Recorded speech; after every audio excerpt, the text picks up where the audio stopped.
I'm reading How to Be a Pirate, and I've got to chapter 6, The Tale of Alvin the Poor but Honest Farmer. They've just let Alvin the Poor but Honest Farmer out of this coffin, and he's now going to explain why he was in that coffin in the first place. And I have this feeling that this is going to be a good tale because Alvin's quite a talker. The whole of the tribe of hairy hooligans sat round-eyed in silence as Alvin settled himself into Stoic's throne and told his tale. I was put in the coffin, began Alvin, by some very rude people who not only disbelieved the tale I'm about to tell you, but also suspected me of being a common thief. How dare they? They dumped me over the side of the harbour on their island with a lot of rude laughter. Meatheads, said Stoic knowledgeably. Were they led by a tall chap, one-eyed, bad breath, answers to the name of Mogadon?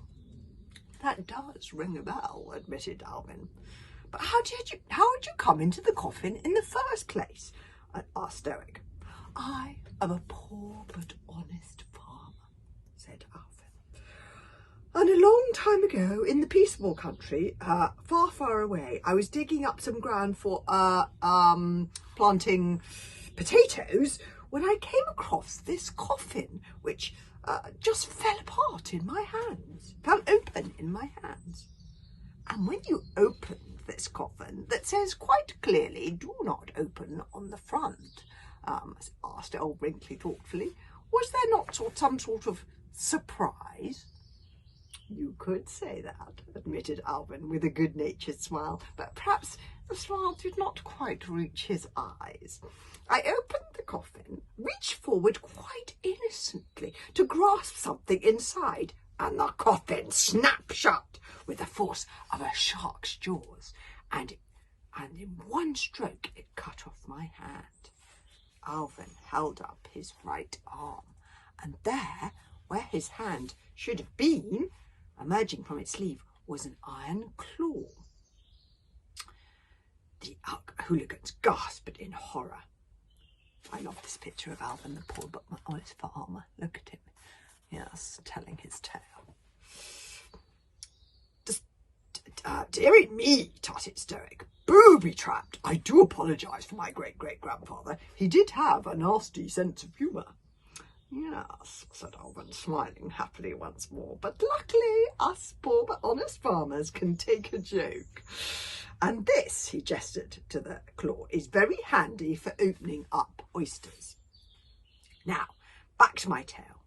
I was very careful the next time I opened the coffin to dismantle the booby-trap first, but there was no sign of any treasure inside, nor indeed of the body of Grimbeard the Ghastly. What there was, the entire tribe of hairy hooligans leaned forward eagerly, mouths open, eyes wide, was this map and this riddle. Alvin reached into his breast pocket and held up the map and the riddle for everybody to see. Oh, said Stoic, very disappointed. No Grimbeard, no treasure, no Stormblade, just that one little piece of paper? Ah, but Stoic, said Alvin craftily, those two little pieces of paper will lead us to Grimbeard's treasure. Us, said old Wrinkly. Something is puzzling me. You have the riddle, you have the map. Why don't you just go and find the treasure yourself? Why did you come here to find us? But that would be dishonest, said Alvin virtuously. We all know the saga of the lost treasure of Grimbeard the Ghastly. The treasure belongs to you, his descendants. Besides, there's a little matter of the riddle. The riddle makes it clear that this treasure cannot be found by just anybody. Alvin cleared his throat. Dare you brave, this is the riddle here. Dare you brave the watery grave, the death's head prick of fire and sleep. If you dare, you are my heir. For my heir's beast shall sniff it there, and he shall tell me underground, am I lost or am I found? So you see, said Alvin, it seems that only the heir to the Grimbeard the Ghastly can find the treasure, and only his beast can sniff it out. I assume by beast he means dragon. Dragons were excellent sniffers and finders of treasure. A good dragon could sniff out gold and precious metals, even though they were buried some way below ground. "And I couldn't possibly find this treasure myself," said Alvin, "because I don't have a way with dragons. They just don't like me. I don't know why. What it is, anyway. I wonder if you have any idea of where the riddle is talking about. You, for instance, Stoic, with your quick and lively brain." Stoic struggled to look intelligent. It's a hard one." Hiccup looked at the map. "Don't you think the Death's Head might be talking about the Isle of the Scallions, Father?" suggested Hiccup. "A Death's Head is a skull, after all." "Of course," boomed Stoic. "The Isle of the Scallions, that's where it is."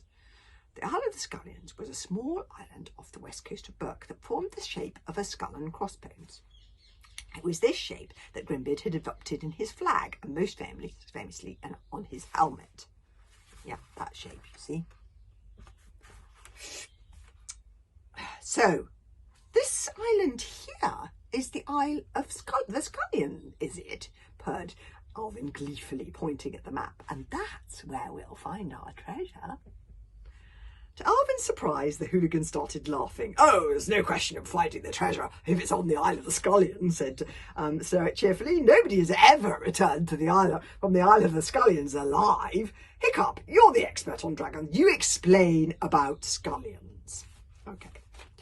The scallion," said Hiccup, always delighted to be asked a natural history question, "is a very rare, very savage species of flightless dragon. Despite being blind and very nearly deaf, it is one of the most fearsome predators of all dragons, hunting in packs, using a highly developed sense of smell alone." Okay, said Stoic hurriedly. "We get the picture. It has one extra long, super sharp claw," continued Hiccup, "with which it disables its victims by cutting the Achilles tendons at the back of their heels, leaving them unable to walk. It then eats them alive. Not very nice, no." "Ah," said Alvin, "I see the problem. But I'm sure a man as clever as you, Stoic, will be able to lead a quest to the Isle of the Scallions to find this treasure nonetheless." "A quest to the Isle of the Scallions would be total madness," said Old Wrinkly firmly. Now you see, this is the scallion. This is the scallion. There's its extra long claw. And you see, oh dear, it's very, very fearsome. Yeah. This dragon is untrailable and very, very dangerous, it says. "Grimbeard's sword, the Stormblade, will be part of the treasure," wheedled Alvin. "And if I held the Stormblade, if you held the Stormblade, the name of Hooligan would be feared again throughout the barbarian world." Stoic stroked his beard thoughtfully. "And you, Stoic," cooed Alvin, "picture yourself with diamonds sprinkled in your beard, a golden breastplate, the Stormblade flaming terribly in one hand, bracelets for those handsome wrists of yours. I can see you already, Mogadon needling humbly before you. What a vision you will be." Stoic sucked at his belly and flexed his muscles. He'd always secretly fancied himself in a pair of earrings. "I'll do it," he yelled. "Fellow hooligans," he bellowed, "I shall lead you on a quest to find the treasure of our ancestors."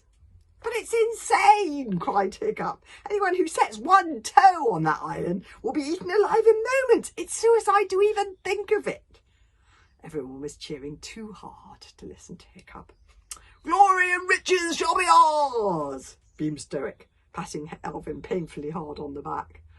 "Oh, here we go," moaned Hiccup to himself. So I think they're going to go to that Isle of the Scallions, even though it's madness. So chapter 7 is tomorrow, practicing sword fighting and sniffing for treasure.